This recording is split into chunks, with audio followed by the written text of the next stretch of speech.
I would like to begin this video by giving a huge shout out to Gustavo from Argentina, who has graciously volunteered to translate my video subtitles into Spanish. How amazing is that?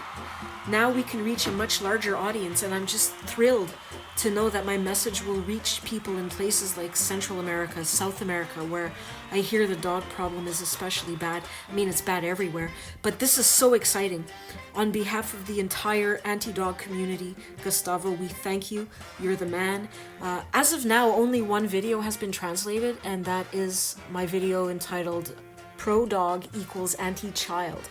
So go check out that video, turn on those Spanish subtitles, and enjoy. In time, more of my videos, and hopefully all of them, will be translated into Spanish, so that is amazing. So in my last video, I talked about the pet industry propaganda we are subjected to every day, all day long, from all sides, relentlessly. And I touched upon ways to defend ourselves against propaganda. But in this video, I want to talk more about how we can undo pro-dog brainwashing, and of course discuss a bit more about how to defend ourselves against the pro-dog propaganda. And I'm going to share my experience and how I went from being a dog owner who used to really like dogs to a person who is dog-free and despises dogs with a passion, and who has major problems with dog owners. But before I share my personal experience and tell you about how I came to see dogs for what they are and came to see the truth about dog owners, I would like to talk a little bit about an excellent interview I watched with Professor Jonas Kaplan, who is a cognitive neuroscientist. He talks about cognitive dissonance, which is something I made a video about. And it's basically what occurs when a person is presented with evidence that conflicts with their beliefs. He talks about the insular cortex, which is a region of the brain that responds to a psychological threat in the same way it responds to a physical threat. So basically, when someone holds a strong belief and you present them with evidence which does not support that belief or which conflicts with that belief, that evidence is perceived as a threat to their very survival. A person's beliefs are viewed by the brain as something just as worthy of protecting as one's physical body. So people feel very threatened by evidence which conflicts with what they believe, and they will react as though their very lives are at stake. They go into fight or flight mode, and when one is in that mode, they cannot think rationally, nor can they engage in rational conversation. So that is why I often delete comments and block people when I see that they are in that fight or flight mode. Why should I interact with people on my channel or in real life who are responding to me as though I'm trying to kill them, right? I mean, these people literally want to kill me, as though I'm a threat to their very survival. Why should I engage with people who are unable to think rationally? And not only is it a waste of my time, but there's something called the backfire effect, which this professor talks about. And that's when you present a person with evidence that conflicts with their belief, hoping to persuade them, right, to your point of view, but they, instead of being persuaded, their beliefs will actually become stronger, which is not what you want. So when you sense that a person is reacting defensively or being aggressive with you, walk away, because you might trigger that backfire effect. These people are very, very unreasonable and irrational, and sometimes it's best to walk away because there's just no getting through to them. It's very, very difficult, if not impossible. And so he's talking about how it's sometimes helpful to, kind of get on the person's good side and then approach them in a way that's non-threatening. But we talked about this before on my channel, and we realized that approach really does not work with dog worshippers. They tend to become even more malicious when we are kind to them. So my advice is to just walk away from them And to focus on what I like to call the moderates, I tend to forget that there is a whole spectrum of people in between dog worshippers and dog haters. I was in that spectrum. I was never a dog worshipper. I thought I liked dogs. I was a dog owner, but I was never a worshipper. I'm going to talk about that a bit later. So why is it that some people have such strong beliefs that they just can't shake, while other people, like myself, can easily change their beliefs when presented with evidence that conflicts with what they believed? Well, this is the million-dollar question that we're going to continue exploring on this channel. There seem to be genetic differences in the brains of people who are more open-minded compared to those who aren't, and they are working on figuring out exactly what those differences are. They're looking into using magnets and psychedelic drugs to help people become more open to changing their beliefs. This is a very fascinating field of study.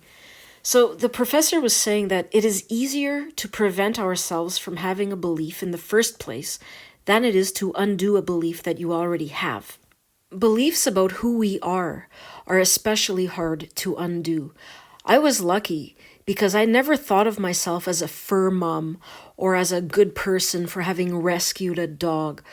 Dogs were not a part of my identity, as they are for many people. I had already analyzed and rejected many of the beliefs that were cherished by my parents and my culture. My beliefs about religion, diet, alcohol, child rearing, the medical system. I saw commercials that were promoting things that are harmful to us and that kill us.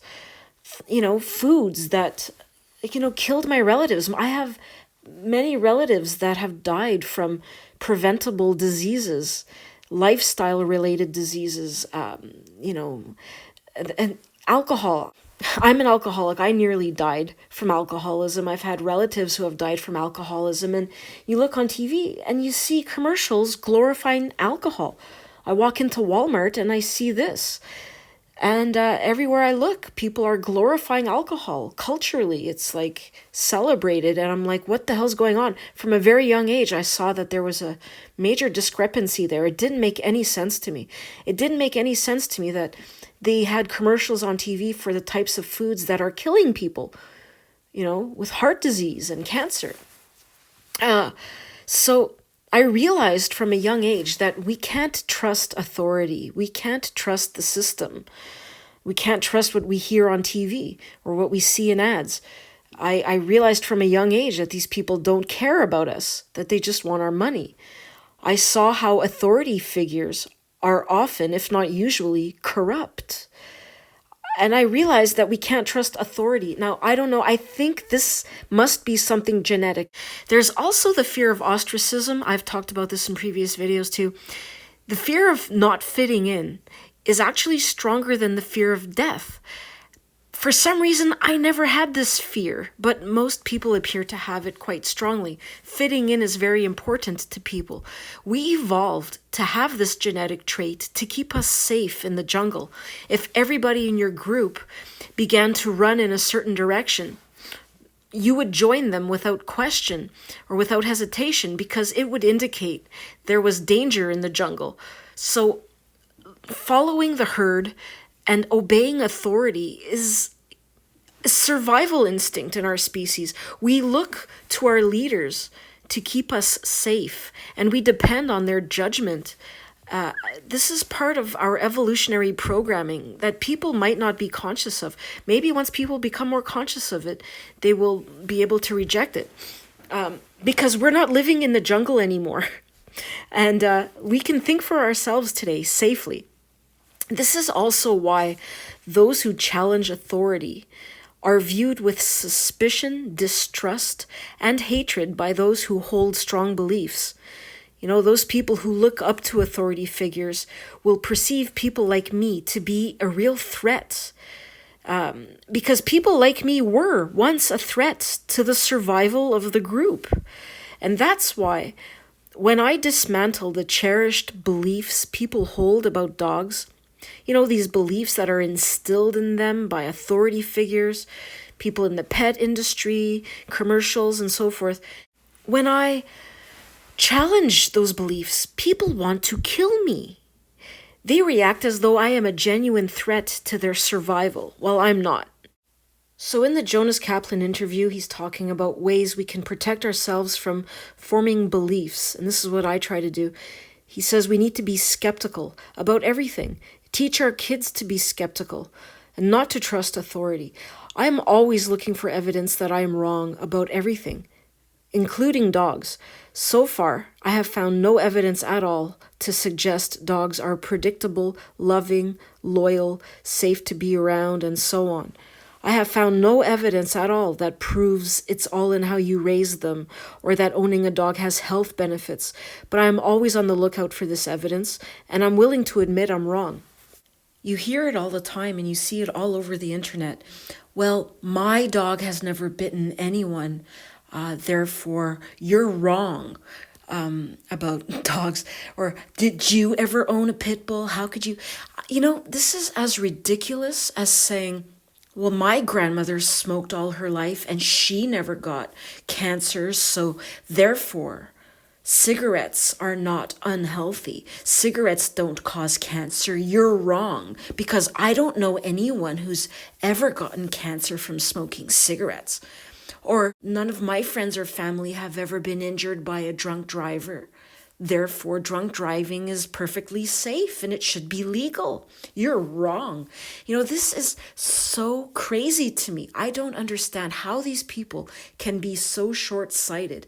Just because something has not happened to you personally does not mean it isn't happening to other people every day, because it is. Empirical evidence looks at a larger number of people. And that's important. It's very easy for me to learn from the tragedies of other people. Why can these people not learn from the tragedies of others? I don't get it. It's really mind-boggling.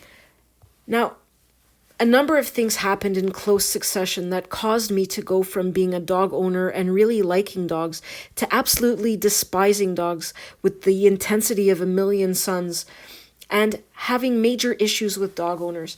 And I'm going to go through some of those things right now. I made a video a while back called When New Mothers Start Hating Their Dogs. And I talked about my experience when I became pregnant with my third child. We had a dog at the time, and I began to despise everything about the dog. The way it smelled, the way it shed, the way it would splash its slobber all over the place when it would shake itself, the way it would lick itself, the sounds it made, everything about this dog was driving me crazy. And I Hate Dogs made a video called The Instinct to Hate Dogs, and I am positive that this is an instinct women have. And why don't all women have it? That's the million-dollar question. But millions of women experience this. You can just go online and read their stories. It is extremely common for women to change the way they feel during their pregnancy or shortly thereafter. And this is an instinct women have to protect their offspring from dangerous predators. Not only does the dog have the capacity to seriously injure or kill the child with its fangs, it can spread disease to your child. So that happened. And around the same time, I realized how hypocritical it was for me to feed our dog animal products. The breeder we got the dog from urged us to feed the dog a raw diet. So I was giving my dog like raw chicken backs and just shit, like real pieces of animal. Maybe that's what helped me to really connect, like what I was doing. Maybe if I was giving her just dry kibble or whatever, it wouldn't have I wouldn't have made the connection, possibly, I don't know. But here I was feeding my dog animals that I knew were tortured, they were killed, to feed this dog. And I was funding this industry while calling myself an animal lover. It was one of those things that made absolutely no sense. I saw no logic in this. Why should I fund the torture and death of countless animals in order to feed one? That makes no sense. I cannot call myself an animal lover and fund this industry. So that happened. Shortly after my son was born, we were walking in a park where there's an area where dogs are allowed to run off leash. I did not know this at the time. And I was in that part of the park when my son got hungry.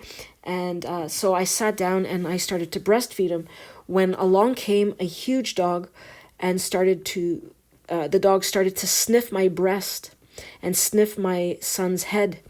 And I didn't appreciate this intrusion into our personal space. Finally, the owner showed up. The owner was quite a distance away. She showed up, and when I expressed my displeasure at having her dog sniff my breast, instead of saying sorry, she completely freaked out and she started yelling at me. Like, how dare I say anything negative about her dog, and, informed me that the dog had the right to be off leash. But her reaction was just so over the top. I felt it was so inappropriate for her to get angry at me, because I imagined myself in her situation as a dog owner. Had it been me, had it been my dog that wandered up to some other breastfeeding woman, even if my dog was allowed off leash in that area, I know that I would have felt embarrassed. I would have felt sorry. I would have apologized. I'm very sure of that. There's no way I would have become, hostile with the woman and started to yell at her. And it was so ridiculous.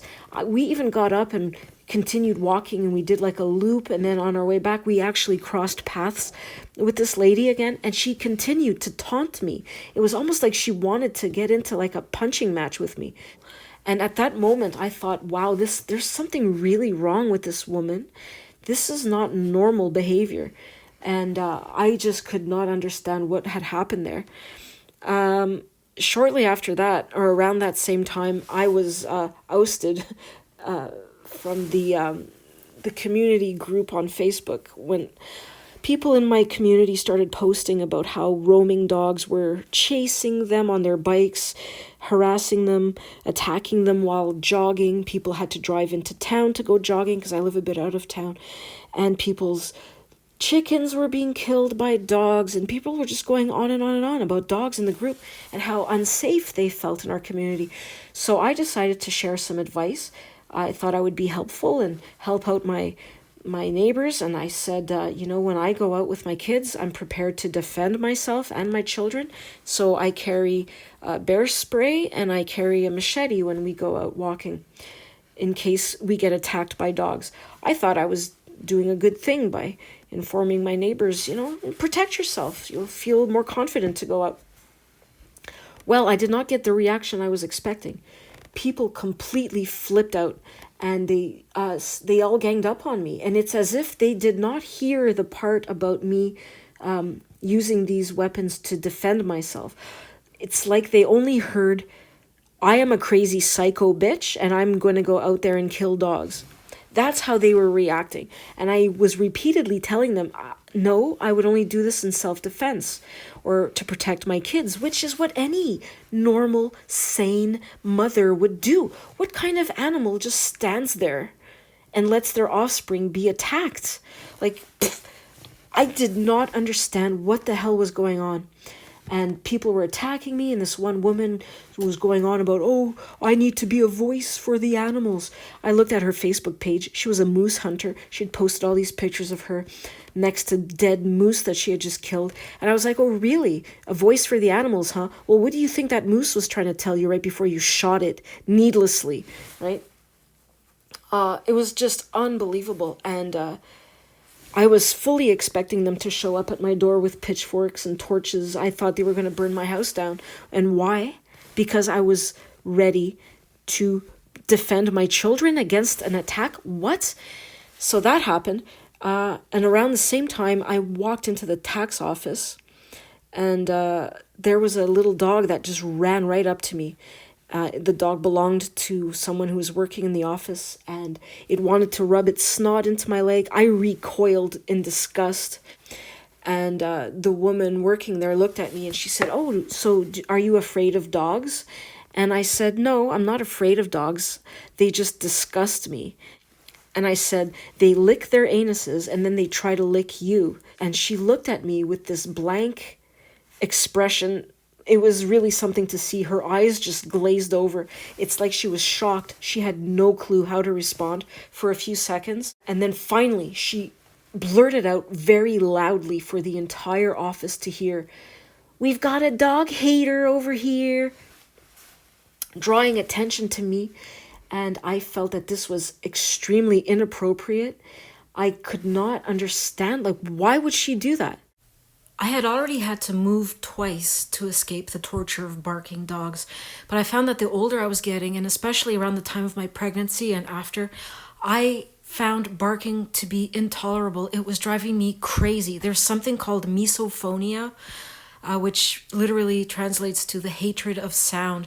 And it actually is a condition that drives people insane when they are exposed to certain noises. And I think I suffer from this. It's not really uncommon. You know, when a lot of people have it when it comes to chewing noises, you feel a rush of anger, a surge of rage when you are exposed to this noise that triggers you. And I feel that with barking, and so do many other people. And this has just gotten worse with age. So while I was younger, we were a very ignorant family. We had a dog that we let bark outdoors and disturb the neighbors. I never saw an issue with it.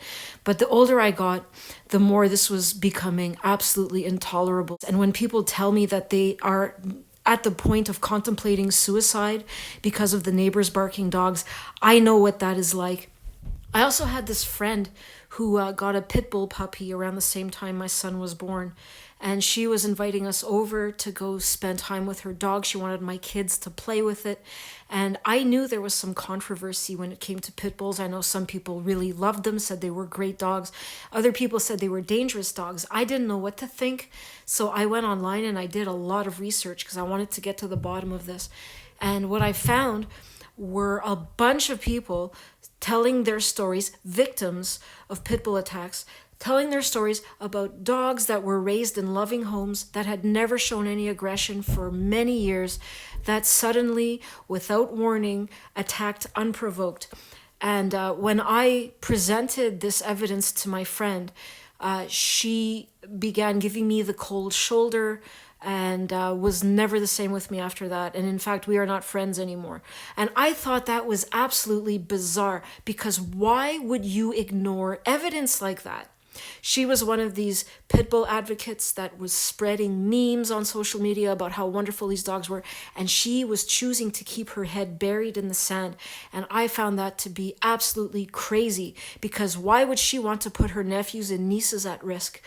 You know, she is an otherwise very smart person, so I knew there was something wrong in her brain for her to deny this evidence. And finally, you know, I just want to say that after all of these experiences, I was more alert to dog owners and their dysfunctional behavior.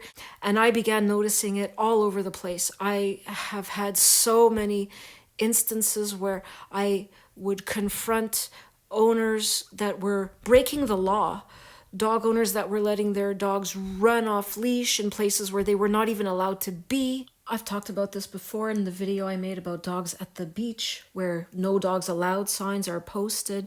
People continue to bring their dogs there.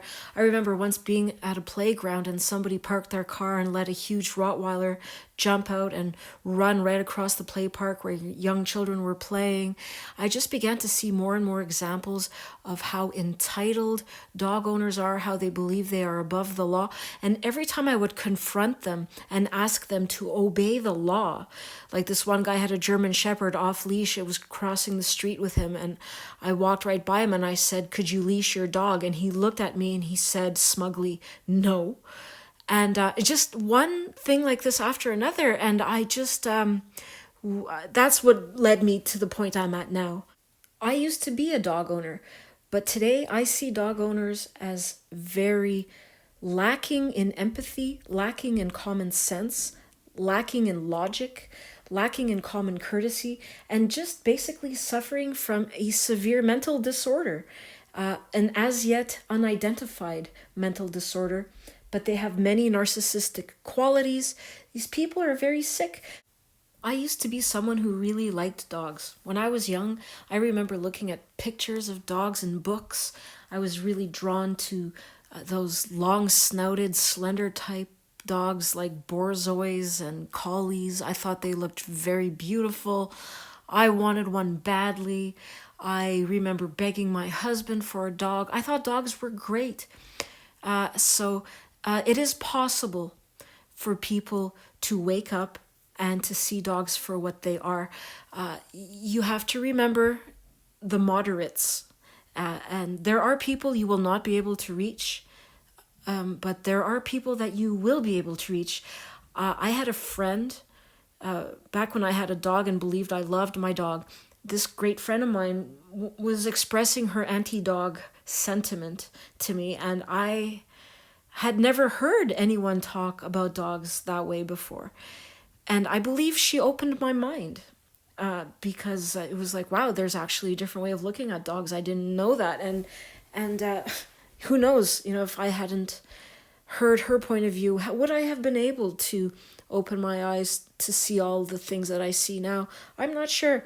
I guess the waking up process is different for everybody. And I know that I Hate Dogs, for example, said he was a lifelong hater of dogs, so he never liked dogs. So I am very interested in hearing your experiences.